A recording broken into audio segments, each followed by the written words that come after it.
Good morning, everyone. Welcome to another Youth Career Mentorship session. As we approach the end of our sessions, we hope that this series has helped you understand how our talents and passions can be directed to the service of our communities, what principles should guide our work in order for this purpose to be fulfilled, how our work can build unity across cultures and peoples, and how work done in a spirit of service to others can unlock human capacity and release our creative powers. The presenters in this series have achieved excellence in their field of work and have applied their knowledge and expertise to address different types of social injustices and to advance inclusion and equity at the global and local levels. Today, we are honored to have with us Mrs. Luz Maria Henriquez. Mrs. Henriquez is the Executive Director of the American Civil Liberties Union of Missouri, where she leads the organization's legal, policy, communications, fundraising, and administrative operations and programs. Before joining the ACLU, she was the managing attorney of the Education Justice Program, a program she founded to advance education equity and preserve the civil rights of students. She was the lead attorney on landmark cases in Missouri, including a matter involving the rights of students experiencing homelessness, which sought to correct the disproportional impact of educational deprivations on communities of color. As a child of undocumented immigrants, Mrs. Henriquez witnessed the most vulnerable people in her community being taken advantage of and decided to fight for justice. After graduating with a bachelor's degree in political science from the University of California, San Diego, she went on to earn her law degree from the University of California, Berkeley School of Law. As Mrs. Henriquez goes through her presentation, I encourage you to type your questions in the question and answer box on the bottom of your screen. We'll then go through some of these questions in the second half of our session. Luz, thank you so much for being with us. The floor is yours. Thank you so much for having me. And I just want to say I'm incredibly grateful for the opportunity to speak with you all today. I wanted to just acknowledge the time that I'm speaking at right now. My focus, I wanted to explain to you my journey on focusing on racial justice and racial equity issues in all of my work. And I'm presenting to you today on the heels of a lot of unrest in light of George Floyd's murder in Minneapolis by a police officer, white police officer, which really highlights the dynamic of systemic oppression on communities of color that we see in every aspect of life, and drives a lot of my work. So I am hoping that you'll go through this journey with me of explaining how I got to where I am and what drives my inspiration in my work to do what I do every day. So as was mentioned, I come from an immigrant family. My parents were undocumented, and so for the first few years of my life, I really experienced what it was like living in the shadows, not being able to rely on the systems in place, because those systems are what could potentially put my family at risk. I had the great fortune of having my parents qualify for amnesty in 1986, and I truly believe that changed the trajectory of my life. That meant that my parents had legal status, and we could start interacting with the world in a different way. I also saw the differences in the trajectories of the lives of folks who did not have that same opportunity because their parents did not qualify or who they themselves could not qualify. I was a US born citizen, so the differences in having documentation status were always very present and prevalent in my life. My parents believed in the importance of education, even though they themselves had not had the opportunity to access education until way later on in life when I was more grown up. And so they always emphasized education. They also always really emphasized community. And I grew up really understanding the power of community, the importance of love and inclusivity, and supporting each other and being the stepping in when others could not step up for themselves. That was always just a very important value that my parents instilled in me. And so as I was growing up, I recognized that there were racial inequities in every aspect of life, but I couldn't fully understand why. I went to a school that had been unaccredited, where the majority population was a Latinx community. And we all knew that there was a school not too far from us that was predominantly white that had many more resources than we had. I saw just the different dynamics in everyday life and the differences in accessing resources and how certain communities had more access to resources than others. So all of this was always in the back of my mind. Again, not fully at that age understanding the causes or even why that was. I saw the result, but I didn't understand the causes and the impact that all of this was having on each other, the systemic nature of each of these issues. As I was growing up, I started to hear a lot about organizations like the American Civil Liberties Union. I was in California. There's a group there called the California Rural Legal Assistance Program, and really just seeing the power of the law on impacted communities. And so I felt this calling to fight oppression and to pursue justice. And I thought, what better way to do it than to go pursue a law degree and fight for civil rights? So that's sort of just a basic summary of how I got to law school. So I ended up being a political science major and going to law school at UC Berkeley, where I really started to dive into the racial disparities that we were seeing time and time again. So when I graduated from law school, my career started in 2008 at a large law firm in New York, where I really tried to hone in on my litigation skills. I understood that litigation was an important aspect to pursuing civil rights. And I thought, well, let me get some really good training, do a lot of work pro bono, and sort of learn that area of law. And that's what I did for many, many years before moving to St. Louis. When I moved to St. Louis, I had done just a ton of pro bono work at the law firm on fair housing cases, on death penalty work, and I was really wanting to focus my entire career on really in the service of others and on pursuing justice and those civil rights that I had gone to law school with.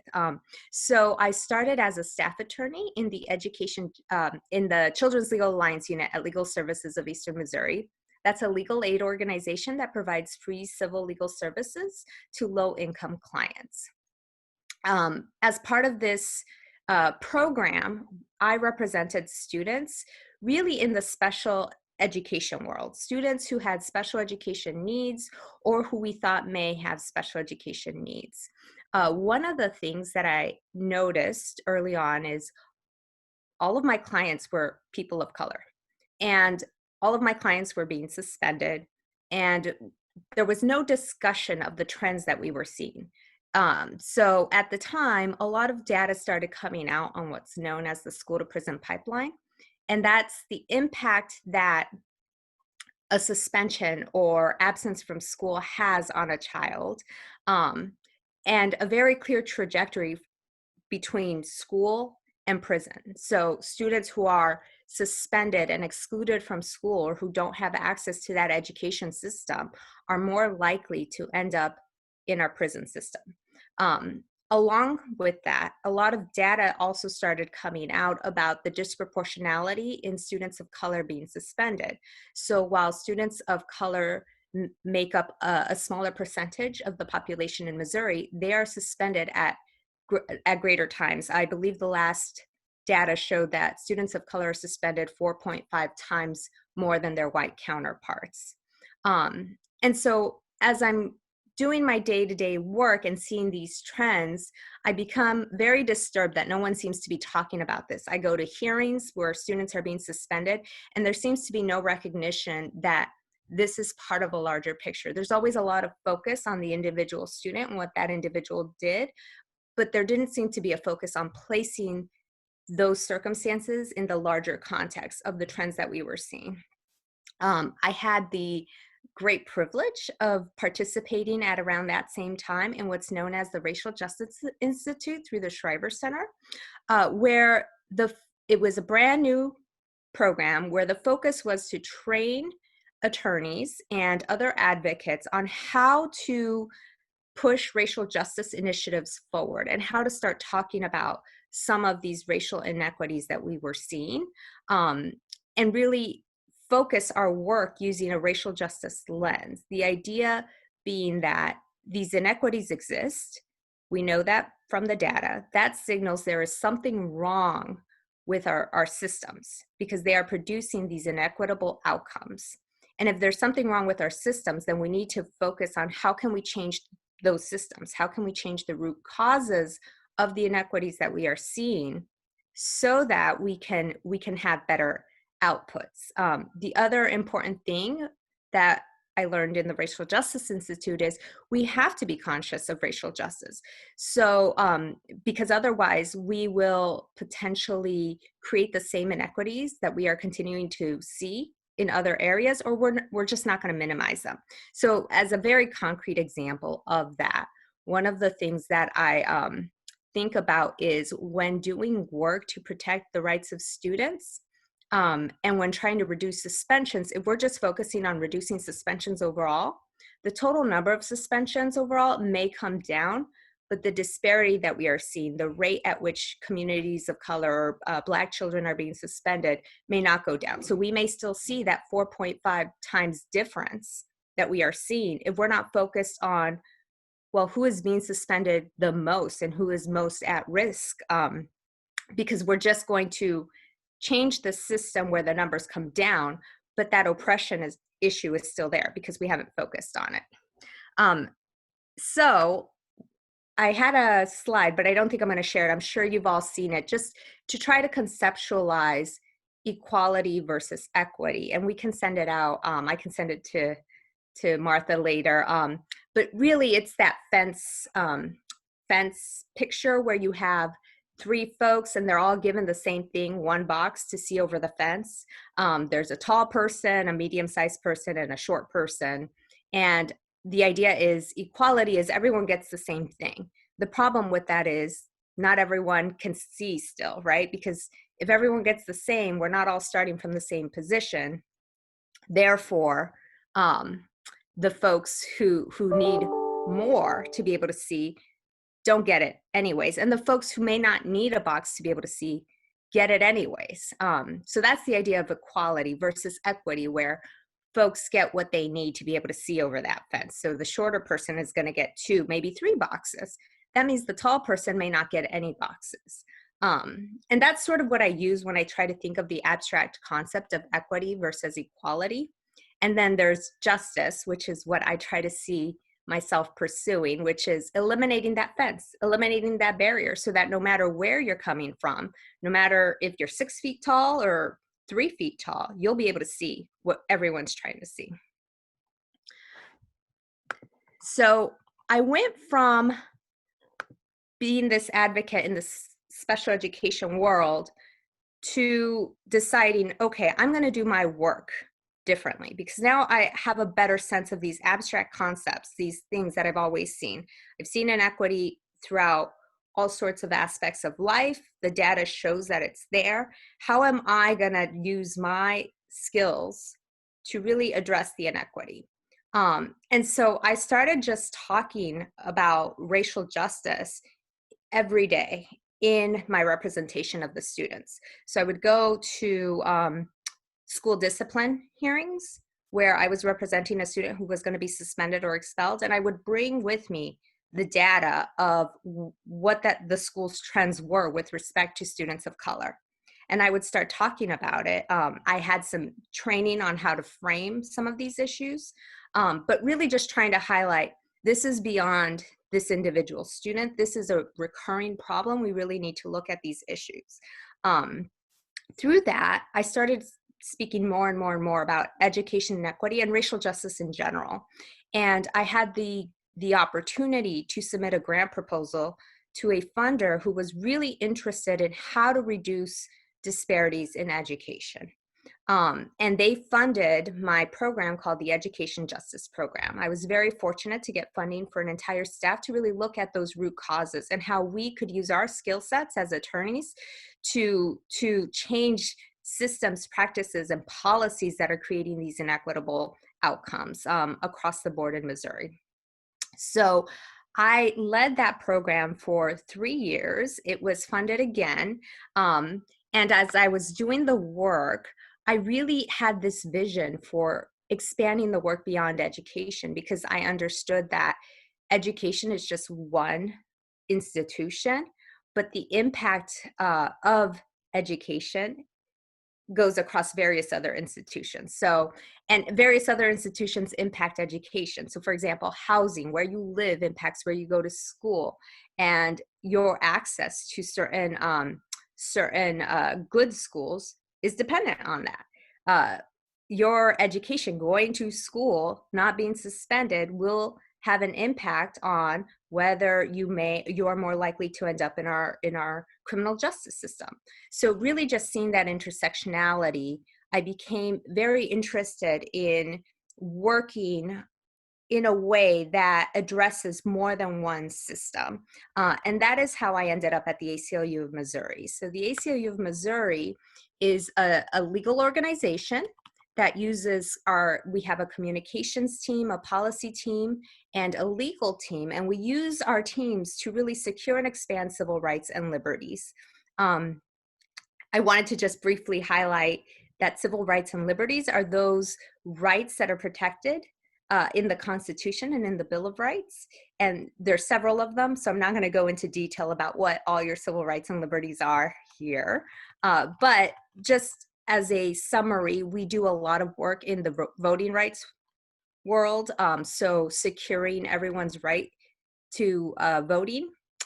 We do First Amendment work, which is, work relating to free speech. We do criminal justice reform work, really thinking about the rights that folks have before they can be incarcerated. And with that, we're looking at ending mass incarceration, which is the term that we use when we're thinking about how our prison population is predominantly made up of communities of color as well. We're looking at protecting prisoners' rights. We're thinking about the conditions of these prison systems and what we subject folks who go to prison to. We do immigrants' rights work and reproductive work. And we also do education work, which is really important to me still. I wanted to highlight, so I started at the ACLU of Missouri about 2 weeks before the pandemic forced us to close the office. And it's been a really great experience to start at the ACLU, but to also realize the significance of our work, because what we have seen come out of the COVID crisis is that the disparities that have existed and have disproportionately impacted communities of color are now highlighted. So it's not that they're more predominant per se, they've always been there, but we are just seeing them more and more now. And so I feel like our work at the ACLU is even more important now as the COVID crisis is hitting, and we're seeing these disparities sort of like augmented. An example of that is just in the education world, where students had to go to online learning. What we learned is that then those communities who have not had great access to the education system to begin with now have even less access. So for example, students in less well-resourced schools aren't all getting the technology that they need to access remote learning. If they happen to be able to get the technology that they need, they don't have access or from the school, like an iPad, they won't have access to internet, or they'll have spotty internet. If there are communities living in poverty, a lot of them may be homeless and don't have just a place to even do the work. So all of these issues are kind of augmented during this crisis, which I always like to remind folks, it didn't create these issues. They've been there forever. But it really speaks to why we have to be focusing all of our work using that racial justice lens, because it's in everything that we do. And if we don't use that racial justice lens, we really risk continuing to perpetuate these inequities over and over again, and we're never going to resolve the issue that we need to resolve. So I wanted to just quickly go through some of the questions that I know were posed. So, you know, I really feel fulfilled in the work that I do. It drives me every day. I have a vision for a better world, not just for me, but for future generations. I have a 7-year-old, and when I look at my 7-year-old, I think, what can I do to make this world a better place for her? And that's really what drives my work. One of the things that I try to remind myself of every day is this work is hard, but I had a mentor at the Racial Justice Institute who told me, always remember that comfort is the enemy. When we are comfortable, we are often comfortable because we are going with the norm, the status quo. And we know the status quo is producing injustice, is producing inequitable outcomes. So we have to be uncomfortable in order to be at our best and change that. So I always, whenever I'm asked sort of like, what do I try to remind myself of daily? I try to remind myself of comfort is the enemy. When I started this work, speaking about the trends that we were seeing in suspensions and expulsions in my everyday representation of students, I can tell you, folks, we're not always happy to hear that information. And it sometimes produced a lot of emotions, but I think it's really important to sit in that uncomfortableness and to acknowledge it and to say, this is wrong. This signals that there is something wrong with this and we have to do better.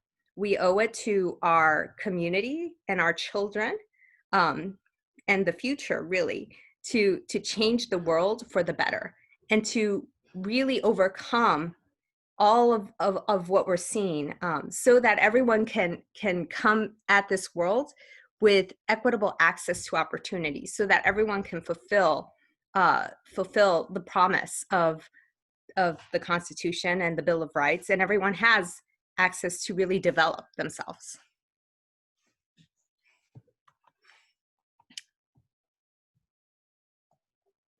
Thank you so much, Luz. This is wonderful. We have a couple of questions. Much of what will determine our trajectory in the future will involve our ability to be better prepared for what is to come. One could anticipate that there may be many starts and stops to school attendance in the face of various stages of infectious pandemics. What proposals do you have for decreasing the disparities in education for remote learning?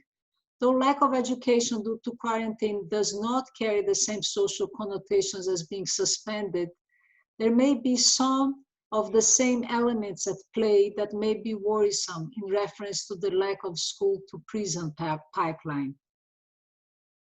Yeah, so I think that's a very good question. And we did write a letter to the governor and the head of the Department of Elementary and Secondary Education with some more concrete recommendations, which include just ensuring that students, if we are going to a remote learning setting, have access to that technology that they need in order to access the remote learning.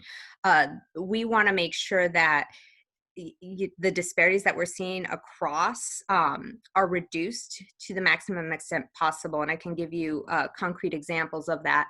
I can tell you I'm fortunate enough to be in a school district where each elementary school student received a device, and the school district worked with families who did not have internet access to ensure that that internet access was provided so that the students could access the remote settings that they needed to access. I know because of the work that I've done before, and because we are hearing this from families that in neighboring school districts, parents are being required to give a deposit for the technology in order for their students to be able to learn. Some families don't have the deposit that's required. In other school districts, families are getting one device per family, which is a challenge when you have larger families to time all of that. So I think that's one of the issues that we are looking at and that we are thinking about, although I know that it's incredibly more complicated and nuanced than just providing internet access and a device. There are students who are going to require different ways of learning in order to actually benefit from that educational access. There are students with special needs who online learning is just not going to work with them. And I think we have to be creative and think about if we're not going to be able to provide the services and supports that our students need right now, what can we do when they do go back to school to account for that and to perhaps pour more services into those folks who were not able to access the educational system, because the last thing we want to see is for those students who were already behind because they were at risk or part of a vulnerable population to get even further behind during this time. Thank you, Liz. Another question is, what work have you done to create a holistic justice system, one that goes beyond the endemic issue of racism, especially since racism transcends the legal world and is rooted in the cultural and value systems and further entrenched in state and government organizations? Yeah, so one of the things that I really appreciate about the organization, the ACLU, is that we do have a multi-tiered approach. I come at this work from the attorney perspective. That's the work that I did for many, many years, but I do understand that it goes beyond case law and cases. And one of the things I'm known to say is if we could fix these issues through the legal system alone, our schools would be integrated today, and we know that they are not. Brown v. Board of Education happened in 1954, and we're still struggling with these issues. So we really do need to focus on how to change hearts and minds to really start changing policies and practices. And that is why it's really important to have a communication strategy, which involves public education. It involves appropriately framing the issue so that folks are open and receptive to the messages that we are trying to give. That's also why it's important to we have a policy team who works down in Jefferson City, really trying to create power in Jefferson City. So bringing attention to issues and joining groups of folks together when there are issues that we need to be heard on, we meaning the community. The ACLU will support that. We have, as part of our policy team, community organizers in different parts of the state who really focus on bringing those communities together that then the policy team up in Jefferson City can tap into and say, if this is a problem, let's help coordinate you to come down and make sure that your voices are heard.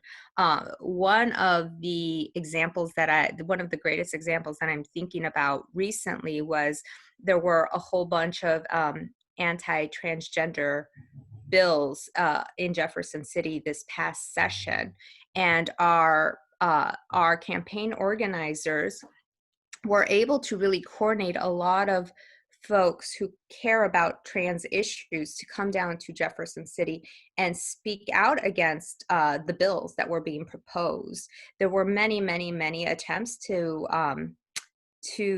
impede that from happening. They started the conversations really late and delayed.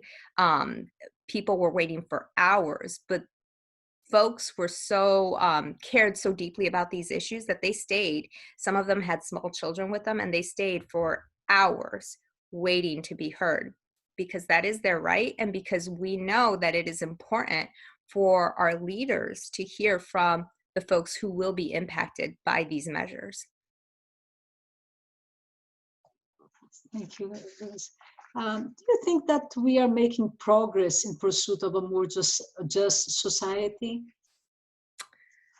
Well, I would say I'm hoping that we are. There are I like to look at the data when I'm thinking about these issues and really what is the data telling us.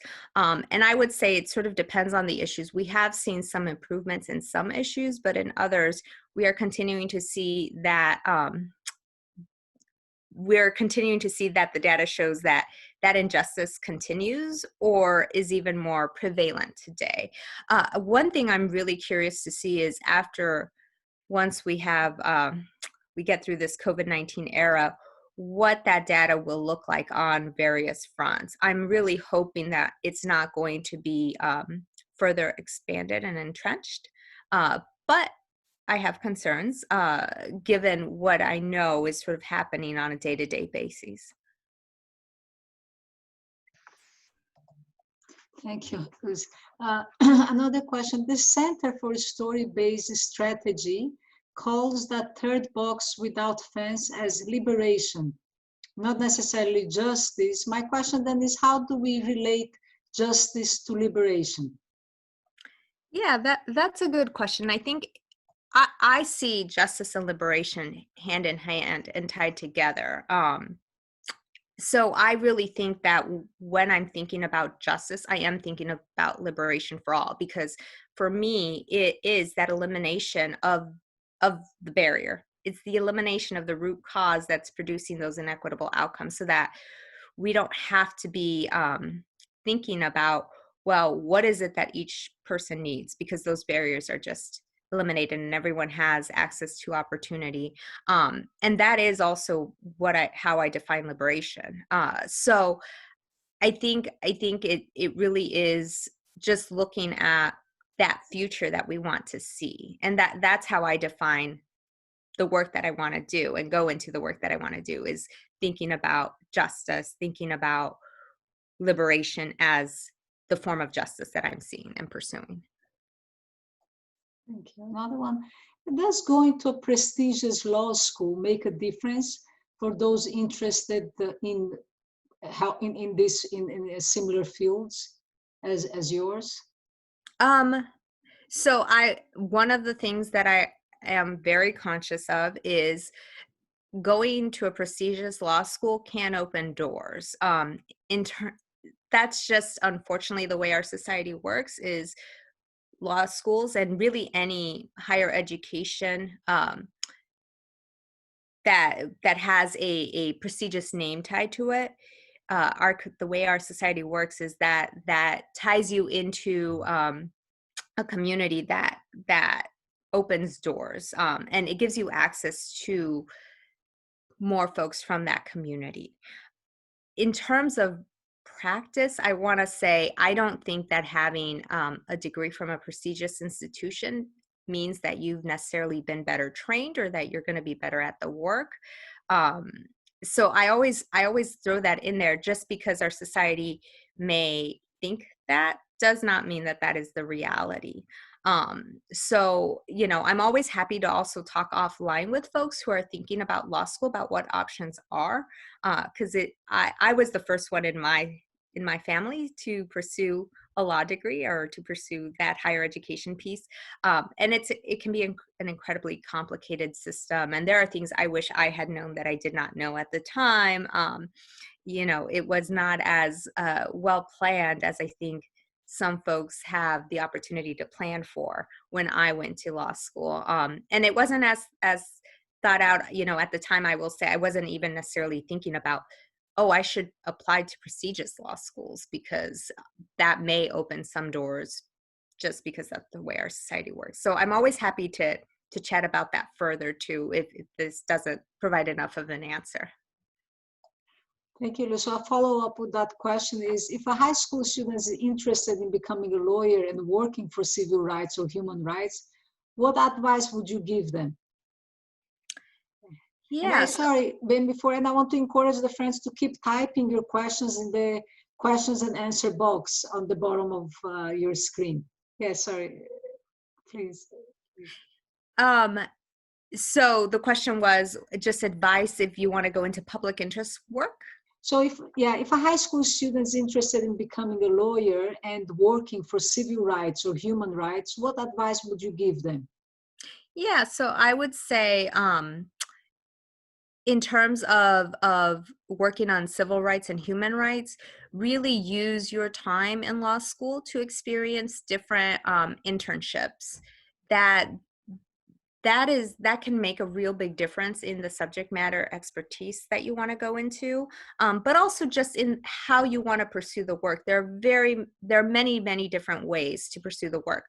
Some folks do what I used to do before, when I started at legal services, which is what's called more direct services, really just making sure that folks who are at a certain point in whatever process or system that we are working on, have access to attorneys or representation that they need to go through that process or system. And then there are folks who work on what I started to try to do with the education justice program and what we do now at the ACLU on sort of that larger systemic level. How are we going to have larger impact? And there are so the work looks differently depending on what level in the system that you're working on. And like I said, tied to that are the different areas that you can go into. There's a whole host of civil rights and human rights work. So I think it's really valuable to experience through an internship what those differences can be and how you're comfortable, because the work can look very differently. The work can be similar to a public defender who has a huge caseload and is really doing their best to provide representation through the system versus I'm thinking of like the death penalty appeal work, where you're really looking at sometimes more abstract concepts and trying to focus a lot of your energy on one particular issue, maybe with one client, in order to change that system and structure and highlight what's going on through that individual circumstance. Luz, one personal question. Can you tell us a little bit about, people who don't have a legal background, don't have legal training, and want to help with issues of social justice, human rights? What suggestions? How can they get involved with the work of the American Civil Liberties Union, but in general, in their communities? Any suggestions, any recommendations? Yeah, there's a lot of great ways that you don't need an attorney background to do work on civil rights and liberties issues. There are a lot of opportunities for folks who don't have a legal background. Like I said, I have a policy team. My policy director, who is incredible, and she's the one talking to state legislators, she does not have a law degree. Our community organizers do not have law degrees. We have teams of folks who volunteer for us who don't have law degrees. So there are many things that you can do. We do have a robust volunteer program on various different issues. So one of the things that comes to mind is we have folks who come together around our voting rights work, and we work with folks to get out the vote. So basically get out information about how to vote, where you can vote, what you need to do to be able to vote. That's going to become even more important. We have a case currently pending right now around voting during the time of COVID-19 and whether everyone should have the opportunity to vote absentee should they feel that that they may be carrying the virus and don't want to expose others, or because they have the virus. So that is going to become really important really soon. And I'm happy to connect folks who are interested in volunteering. There are all sorts of other volunteer programs that we have. That's just one of the few. I would also say there are a lot of great organizations that we work in coalition with together on different issues. There is a school to prison pipeline, or that used to be the name, the School to Prison Pipeline Coalition, which has been rebranded. There is an Immigrants' Rights Roundtable Coalition. And these are just folks who focus on particular subject areas and really think about how can we, as a coalition, further pursue the issues, and what common goals, common shared goals do each coalition member have, that they can come together around. So you are not limited by not having a law degree, and there's just so much of an opportunity to really help contribute to preserving and securing and enhancing civil rights and liberties on various different topics. Thank you. It's a related question to what I just asked, but directed to the youth. What are the ways in which we can encourage our youth to be active in social, racial justice causes in everyday spaces or public service careers, teachers, nurse, chef, grocery store clerk? Yeah, so I would say I'm very impressed by our youth of today. We have a wonderful internship program, and I'm always just so amazed at the motivation of young people. I think a key thing to really encourage young people to pursue this kind of work is to provide them with the education that they need, not just, and I'm not just talking about like access to educational degrees, but really educating around those issues. Because if folks don't know that these issues exist, there's no motivation to go in and try to change it. And what I have seen from the youth that I've worked with is that they do become truly inspired once they learn about what the data is showing, once they learn about what some of these problems are. They want to change it because they know that it's impacting them, and they know it's going to impact their future, no matter what the issue is. So I really think that highlighting the inequities that we're seeing and how systems are tied to each other and how there's the potential for change is key. I also think, in terms of just going beyond the abstract, connecting our youth with impacted folks is really important, because it's one thing to talk about, there's this bill that is going to negatively impact this population, and here's why I'm concerned about it. And it's another thing to speak with someone who is saying, this is how this is impacting me. This is how this is actively hurting me. And this is why we should all care. I think that's really important. So I think that comes a lot through programs like this, but also just with those one-on-one connections with folks.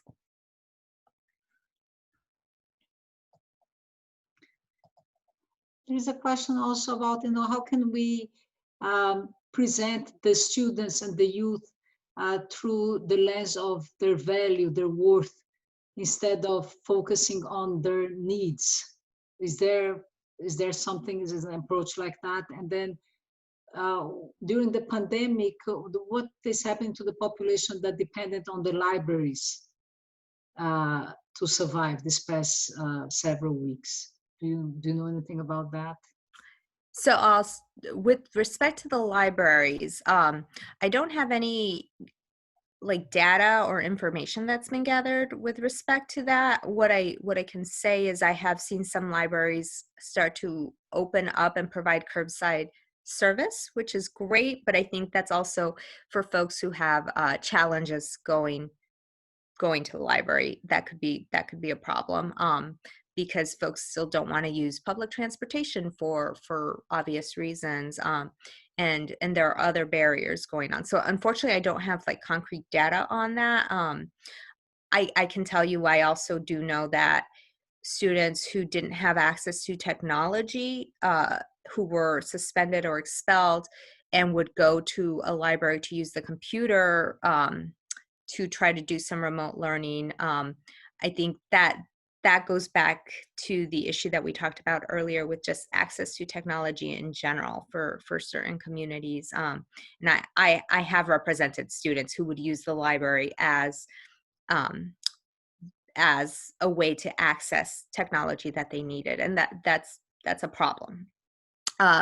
With respect to focusing on the value of youth, I think was the question. I think a lot of our youth are currently driving some of the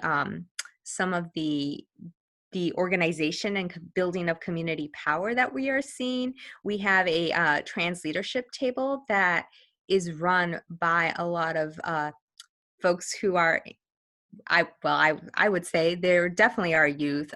We just had a session with one of the leaders from the Trans Justice Leadership Roundtable, who is, I believe, 18 or 19, recently graduated from high school, who is really driving a lot of the initiatives coming out of the Trans Justice Leadership Roundtable.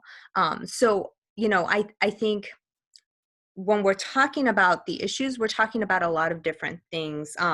Youth have needs, but youth also have a lot of value and power and can bring that to the table by really volunteering their time and connecting with folks who are working on the issues. Thank you so much, Luz. I don't know if you probably have time for one more question. I was thinking, you know, if you were going to choose a couple of, if you're going to put your effort in a couple of initiatives or policies to address racism, what would that be? I know it's a big question. There is no simple answer to that. But you know, a couple of issues that you will focus your effort and energy on would be what to address, you know, to heal racism. Yeah, I mean, it's definitely a big question, and there is no silver bullet. And by that, I just mean there's no one answer because it's all interconnected. I think we really have to look at that larger picture and understand that the impact we have in one particular area will only be long lasting if we are simultaneously looking at all of the other areas. And I think it's really hard for one entity or organization to look at all of the areas. I think we have to focus on specific areas and understand that there are other organizations and institutions working on some of those other areas. When I think about racism, I do think it goes beyond policy because we have grown up with having our minds work a certain way. So one of the things I try to be very conscious of is the role that implicit bias now plays on what's going on. And there's a lot of research that talks about implicit bias and how we don't necessarily even understand at times the structures that we're operating under because our minds have been wired to sort of make these assumptions about certain communities and certain folks. So I think when we're looking at policies, I'm thinking about any policy that we pick, we can have an impact on, but we just have to be mindful of the intersectionality with others. And we really have to be thinking about how we can grow as individuals to be more conscious of these issues and how we can encourage others to grow as individuals to be more conscious of these issues. Luz, thank you so much for your time. I really appreciate it. And I want to remind the friends who are with us that next Thursday, June 4th, is our last session for this mentorship program. And we'll have Dr. Chris Saxon with us talking about the meaning and the value of cultural humility. And today's presentation has been recorded and will soon be available on our website. And the friends are saying thank you. So thank you so much, Luz, again. Thank you. It was a pleasure being with you.